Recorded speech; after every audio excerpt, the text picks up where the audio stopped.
এখানে দিনের পর দিন রাস্তার ধারে দেখুন কিভাবে এরা রেস্টুরেন্ট বানাচ্ছে, রেস্টুরেন্ট বানিয়েছে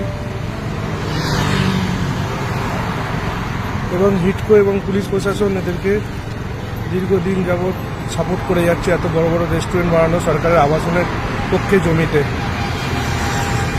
সরকারি জমিতে এরা বড় বড় রেস্টুরেন্ট বানিয়ে রেখেছে। সমস্ত কিছু রাজনৈতিক পার্টির, শাসক দলের কিছু মুষ্টিমেয়